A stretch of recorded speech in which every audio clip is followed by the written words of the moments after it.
नमस्कार। श्री गणेशाय नमः। श्री सीतारामचंद्राभ्याम नमः। वाल्मीकि मुनि की जय हो। माँ भगवती सरस्वती की जय। आप सबको मैं निरंतर श्रीमद् वाल्मीकि रामायण का हिंदी में अर्थ सुना रही हूँ। आज अयोध्या कांड से 45वां सर्ग सुना। इस सर्ग में श्री राम को वन जाते हुए पूर्ववासी जो उनके साथ वृद्ध ब्राह्मण अन्य लोग जो गए थे उनसे अनुरोध करते हैं श्री राम कि आप जो प्रेम मेरे प्रति दिखा रहे हैं वही प्रेम आप जो है राजा दशरथ के प्रति रखिएगा, भरत के प्रति रखिएगा। अब आप लौट जाइए। महाराज दशरथ को तो लोगों ने कहा कि जिन्हें जल्दी लौट आने की अपेक्षा रखनी है कि यह व्यक्ति जा रहा है तो जल्दी लौट आएगा, तो उस व्यक्ति के पीछे ज्यादा दूर जाके विदा नहीं करें, तुरंत ही विदा करके लौट आएंगे। इस इच्छा को रखते हुए घर वापस आ जाते हैं और यह बात कह करके लोगों ने राजा दशरथ को रोक लिया। लेकिन पूर्ववासी जो उनके साथ गए थे उन्हें श्री राम कितना भी कहते हैं वे लौटते नहीं। विभिन्न वचनों से वे श्री राम से आग्रह करते हैं कि आप लौट चले, और उन आग्रह और उनके प्रेम को देखते हुए कैसे श्री राम रथ से नीचे उतर जाएंगे, इन सब का यहाँ पर बड़ा ही विशद वर्णन है। लाइक कमेंट शेयर करिएगा, पूरा जरूर सुना करिए। आइए पूरा सुनिए।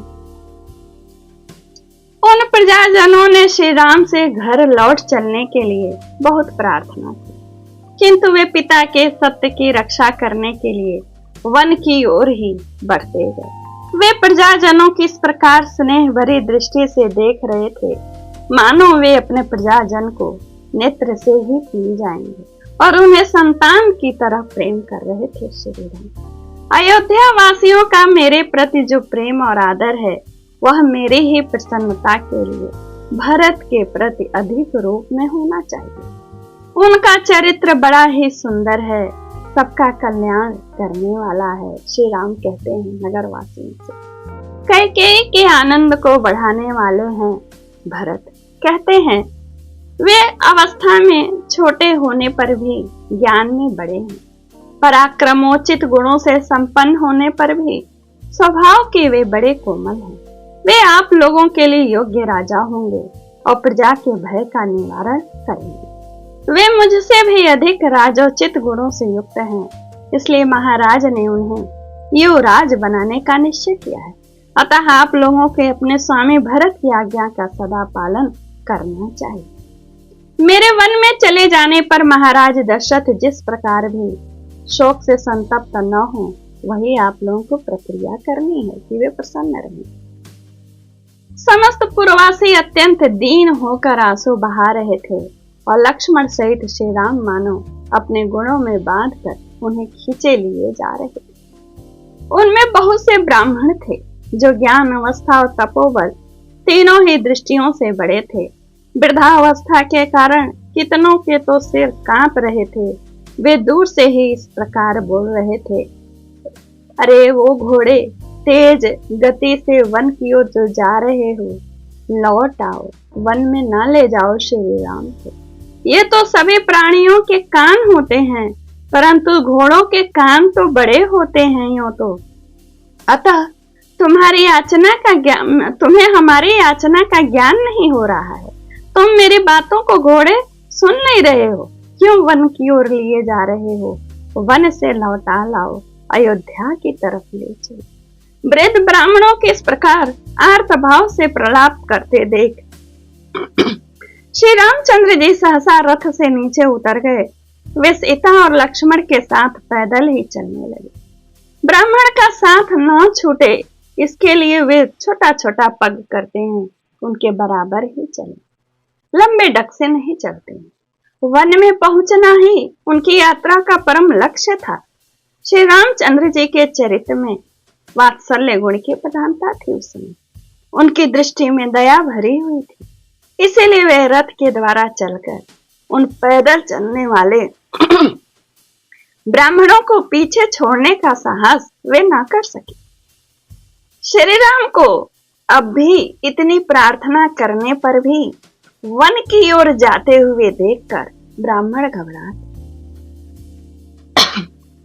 कहते हैं, रघुनंदन, तुम ब्राह्मणों के हितैषी हो, इसी से यह सारा ब्राह्मण समाज तुम्हारे पीछे पीछे चल रहा है। इन ब्राह्मणों के कंधों पर चढ़कर अग्निदेव भी तुम्हारा अनुसरण कर रहे हैं। वर्षा बीतने पर शरद ऋतु में दिखाई देने वाले सफेद बादलों के समान हमारे इन श्वेत छत्रों की ओर देखो, जो तुम्हारे पीछे पीछे चल पड़े हैं। ये हमें वाजपेयी यज्ञ में प्राप्त हुए थे। तुम्हें राजकीय श्वेत छत्र नहीं प्राप्त हुआ, अतः तुम सूर्यदेव की किरणों से संतप्त हो रहे हो। इस अवस्था में हम वाजपेयी यज्ञ से प्राप्त इन अपने छत्रों के द्वारा तुम्हारे लिए छाया करेंगे। वत्स, हमारी जो बुद्धि सदा वेद मंत्रों के पीछे चलती है, उन्हीं के चिंतन में लगी रहती है, वही तुम्हारे लिए वनवास का अनुसरण करने वाली हो गई है। वे हमारे परम धन वेद हैं, वे हमारे हृदयों में स्थित हैं। हमारी स्त्रियां अपने चरित्र बल से सुरक्षित रहकर घरों में ही रहेंगी। अब हमें अपने कर्तव्य के विषय में पुनः कुछ निश्चय नहीं करना है। हमने तुम्हारे साथ जाने का विचार स्थिर कर दिया है, तो भी हमें इतना अवश्य कहना है कि जब तुम ही ब्राह्मण की आज्ञा के पालन रूपी धर्म की ओर से निरपेक्ष हो जाओगे, तब दूसरा कौन प्राणी धर्म मार्ग पर स्थित रहते हैं। सदाचार का पोषण करने वाले श्री राम हमारे सिर के बाल पककर हंस के समान सफेद हो गए हैं और पृथ्वी पर पड़कर साष्टांग प्रणाम करने से इनमें धूल भर गई। हमें अपने ऐसे मस्तकों को झुकाकर तुमसे याचना करते हैं कि तुम घर लौट चलो। वे तत्वज्ञ ब्राह्मण यह जानते थे श्री राम विष्णु हैं, तो ब्राह्मण को उन्हें प्रणाम करने में कोई दोष नहीं लगे। कहते हैं, जो लोग यहाँ आए हैं, इनमें बहुत से ऐसे ब्राह्मण हैं जिन्होंने यज्ञ आरंभ किया है। अब इनके यज्ञों की समाप्ति तुम्हारे लौटने पर ही निर्भर है। संसार के स्थावर जंगम सभी प्राणी तुम्हारे प्रति भक्ति रखते हैं। वे सब तुमसे लौट चलने की प्रार्थना कर रहे हैं। अपने उन भक्तों पर तुम अपना स्नेह दिखाओ। ये वृक्ष अपने जड़ों के कारण अत्यंत वेगहीन, और इसी से तुम्हारे पीछे ये वृक्ष नहीं चल पा रहे हैं, परंतु वायु के वेग से इनमें जो सनसनाहट पैदा होती है, उनके द्वारा ये ऊंचे वृक्ष मानो तुम्हें पुकार रहे हैं, तुमसे कह रहे हैं, लौट चलने की प्रार्थना ये वृक्ष भी कर रहे हैं। जो सब प्रकार की चेष्टा छोड़ चुके हैं, चारा चुगने के लिए कहीं उड़कर नहीं जाते, वे निश्चित रूप से वृक्ष के एक स्थान पर ही पड़े रहते हैं। वे पक्षी भी तुमसे लौट चलने के लिए प्रार्थना कर रहे हैं, क्योंकि तुम समस्त प्राणियों पर कृपा करने वाले हो। इस प्रकार श्री राम से लौटने के लिए पुकार मचाते हुए ब्राह्मणों पर मानो कृपा करने के लिए मार्ग में तिरछी बहती हुई तमसा नदी आ पड़ी, जो रघुनाथ जी को रोकती सी हुई प्रतीत हुई। वहां पहुंचने से सुमंत्र भी थक गए थे, घोड़े थक गए थे, तो सुमंत्र जी ने घोड़ों को छोड़ दिया, रथ से खोल दिया और उन्हें चारा खिलाया, पानी पिलाया, और इस प्रकार यह सर्ग यहीं पूर्ण होता है। इत्याशे श्रीमद् रामायणे वाल्मीकि आदि काव्य अयोध्या कांडे पंचचत्वारिंशः सर्गः यहीं पूर्ण होता है।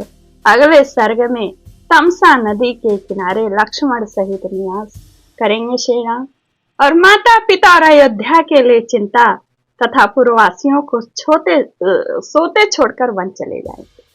नमस्कार, लाइक कमेंट शेयर जरूर करिएगा। धन्यवाद।